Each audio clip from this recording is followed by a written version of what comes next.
antara dua itu tidak menjamin yang 50 ekor akan sukses ke depannya dan yang 5 ekor akan tidak sukses ke depannya.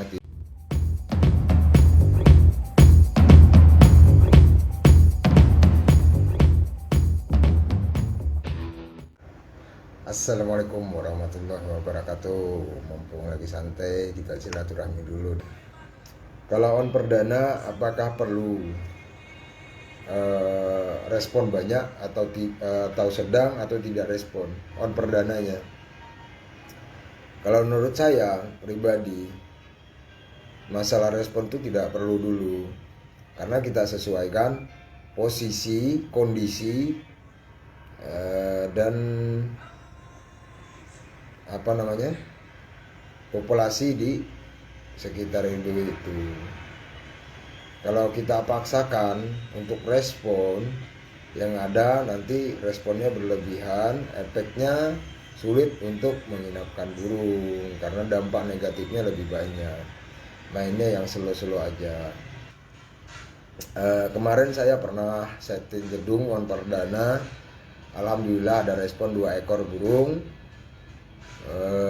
Kebetulan waktu itu cuacanya kurang mendukung, angin kencang dan musimnya tidak bagus waktu itu. Jadi saya cuma ambil patokan 2 ekor dengan pengalaman dasar suara yang saya gunakan, udah saya tinggalkan settingan. Tapi tidak juga artinya membiarkan begitu saja.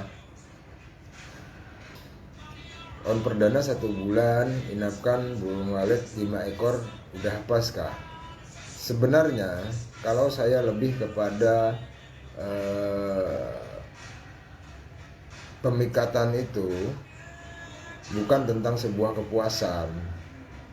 Jadi ada orang yang menginapkan burung 5 ekor dalam 1 bulan, ada yang menginapkan burung 50 ekor dalam 1 bulan. Antara dua itu tidak menjamin yang 50 ekor akan sukses ke depannya dan yang 5 ekor akan tidak sukses ke depannya, tidak. Karena kategorinya kita harus pandai untuk mengejar bagaimana kita bisa membuat gedung ini bisa bersarang dengan rentan waktu secepat mungkin, tetapi tidak memaksakan.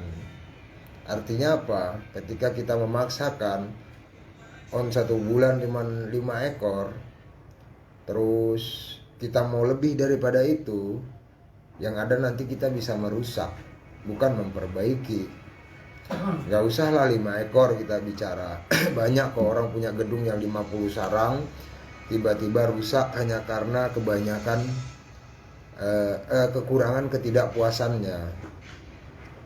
Harusnya kita punya gedung walet, kita harus punya tujuannya untuk apa? Gedung kosong memikat burung. Setelah memikat burung, kita mengejar sarang. Setelah mengejar sarang, baru kita mengembangkan populasi. Jangan main sikat aja. Ketidakpuasan itu yang membahayakan kita sebenarnya. Terkadang saya tidak melihat orang yang di atas, tapi saya belajar kepada orang yang berpengalaman gitu. Ya memang betul orang berpengalaman itu sudah di atas, tapi kita itu tidak. Kalau saya pernah ketemu orang, beliau itu punya RBW udah 15 tahun lah, 15 tahunan lah kurang lebih dia. Jadi saya tanya sama beliau, "Bang, boleh nggak saya tanya-tanya gitu?" Kebetulan beliau juga kenal juga sama kita tentang perjalanan beliau. Pertama punya RBW dan bisa menjadi sukses segini gitu sampai sekarang gitu. Jadi beliau itu awalnya 1 tahun cuma dapat 8 sarang. 1 tahun cuma dapat 8 sarang awalnya. Untuk ukuran RBW saya lupa ya, cuma ceritanya agak lama sih sudah. Saya ambil dasarnya aja, bisa diambil hikmah dari perjalanan beliau itu. Awal 1 tahun 8 sarang, Setelah itu beliau merasa ini sepertinya ada kekurangan dari RBW saya setelah setahun berlalu. Sedikit ada perubahan yang beliau bentuk. Alhamdulillah 2 tahun kemudian jadi 80 sarang. Nah, setelah berjalannya 80 sarang, beliau tunggu prosesnya, beliau jaga predatornya, beliau rawat peralatannya, tapi tidak mengganggu sebuah perkembangan gedung tadi. 80 sarang 2 tahun, ya alhamdulillah tetap bersyukur beliau. Kita singkat cerita, 10 tahun kemudian gedung beliau itu sudah bisa menghasilkan kurang lebih 12 kilo. Beliau panen 2 kali, kata beliau. 2 kali panen bisa ngangkat 12 kilo. Gedungnya 10 tahun kemudian. Itu cerita singkatnya aja saya ceritakan. Jadi jangan kamu katakan 1 tahun 5 burung dalam 1 bulan dikategorikan gagal. Tergantung masa depannya, bagaimana kita mengendalikan gedung tersebut. Karena investasi sarang burung walet itu jangka panjang, bukan instan. 1 bulan nginapkan 500 ekor burung, nggak apa-apa. Mau 500 kayak nginapkan burung, mau setahun 200 sarang, monggo silahkan. Tapi catatannya, apakah ke depan dia akan bisa berkembang seperti gedung orang yang lainnya? Karena mencapai target yang sebenarnya itu tidak semudah apa yang kita bayangkan. Butuh proses, butuh pengalaman, butuh kesabaran, dan butuh kesiapan. Kesiapannya apa? Peralatan, mengendalikan predator, dan lain sebagainya. Jadi kalau misalkan mau panggil konsultan abrak-kadabrak, itu tidak bisa. Nah, alangkah baiknya kalau kita ngambil konsultan, settingkan gedungnya, cari pengalamannya. Maksudnya pengalaman apa? Bukan istilahnya cara dia bekerja, cara dia instalasi gedung, itu salah, keliru. Cara kita memproses gedung kita ke depan, itu yang penting. Bukan bagaimana memanggil burung, bagaimana menyeting suara, bagaimana putaran volume dan lain sebagainya. Jangan ke sana. Yang bagus itu bagaimana tahapan kita untuk memproses gedung kita ini. Ketika dari titik nol kita proses 3 bulan, ada perubahan, alhamdulillah, kita selalu bersyukur. Jangan dikasih tekanan sama si ini. Nah, usahakan jangan dikasih tekanan, karena setiap medan itu tidak sama.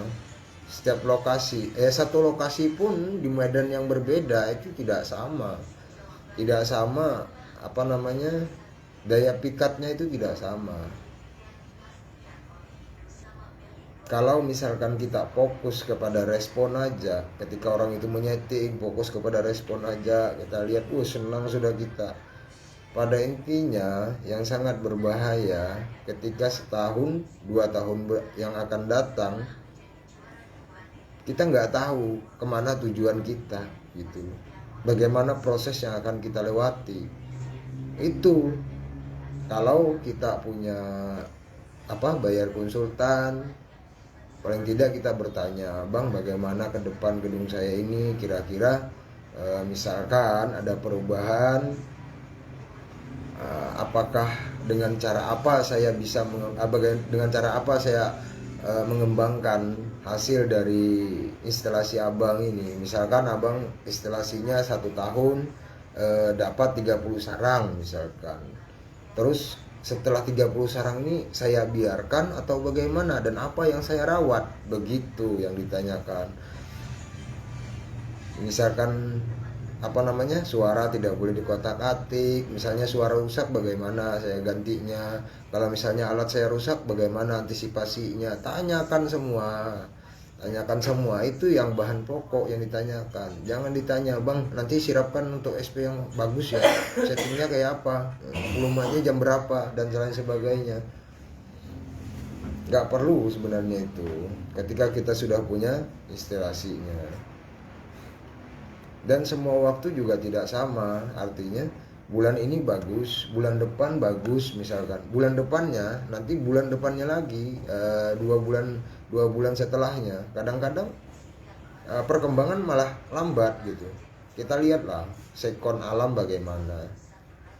Kalau saya lebih berpatok kepada hasil 1 tahunnya berapa sih sebenarnya, poinnya hasilnya 1 tahun sih kalau saya pribadi. Untuk poin itu 1 tahun. Yang disayangkan itu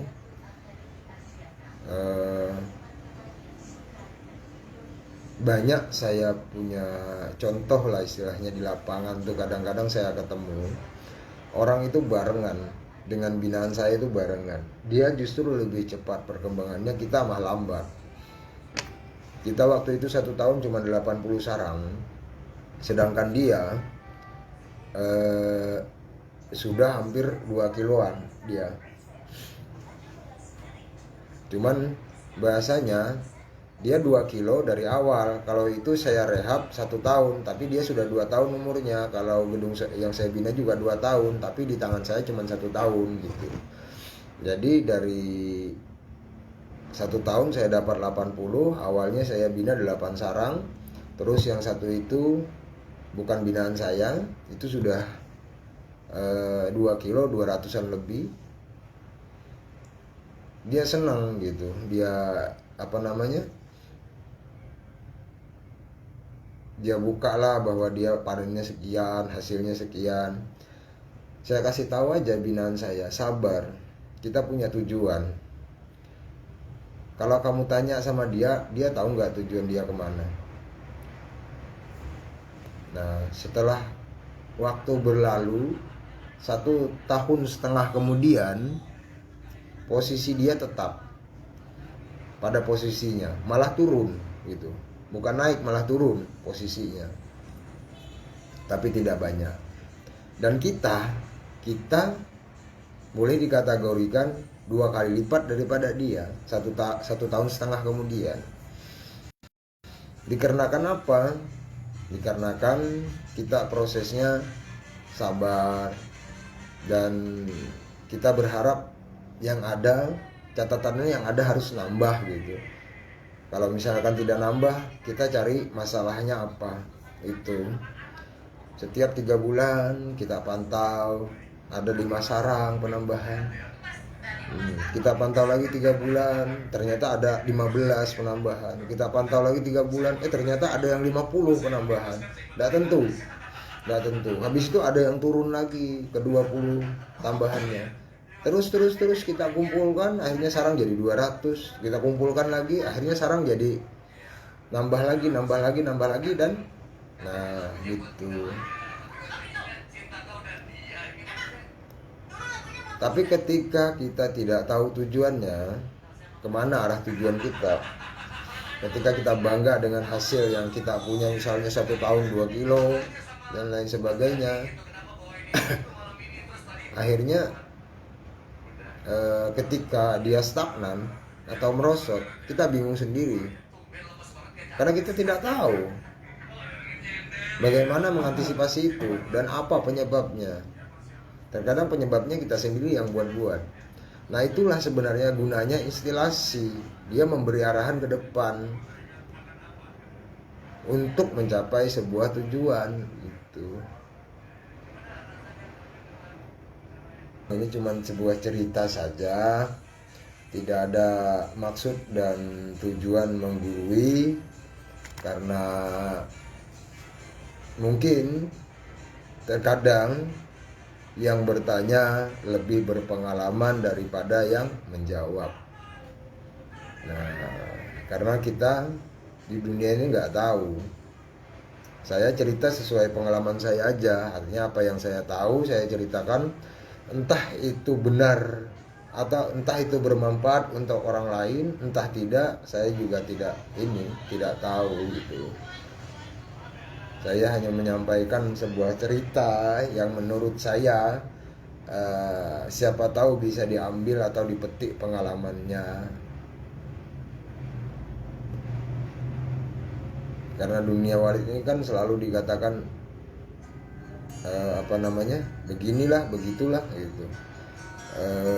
Si anu gosip lah atau bertengkar lah, beradu argumen lah bahasanya gitu. Ketika kita beradu argumen seolah-olah dunia itu milik kita, yang lainnya tuh numpang. Ya, ketika kita merasa dunia itu milik kita, yang lain numpang atau ngontrak lah bahasanya.